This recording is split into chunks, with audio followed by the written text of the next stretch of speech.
আসসালামু আলাইকুম। জনতা ব্যাংক থেকেই সালমান এফ রহমানের ঋণ 25,000 কোটি টাকা। Can you imagine it? এই বাংলাদেশটাকে একাই এই দরবেশ ধ্বংস করে দিয়ে গিয়েছে।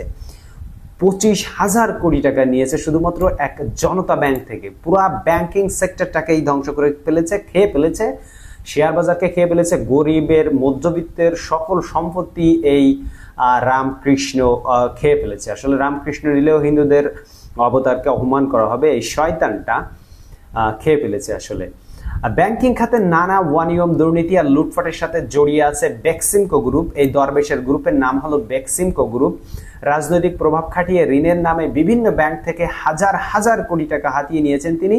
সালমান এফ রহমানের বেক্সিমকো গ্রুপ একাই ফোকলা করে দিয়েছে জনতা ব্যাংককে।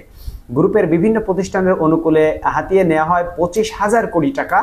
মানা হয়নি একক ঋণ গ্রহীতার সীমাও। বিপুল অর্থ করাতে আনতে এক মাসেই খোলা হয় 8টি নতুন কোম্পানিও।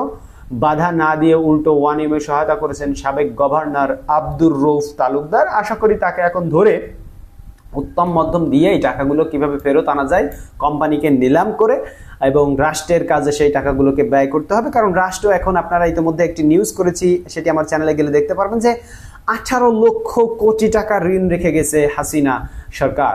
জনতা ব্যাংক মোট ঋণ বিতরণ করেছে 98,000 কোটি টাকা, যার মধ্যে বেক্সিমকো গ্রুপ একাই নিয়েছে 25,000 কোটি টাকা, যা ব্যাংকটির বিতরণ করা ঋণের 1/4 বেশি। চিন্তা করতে পারেন আপনি।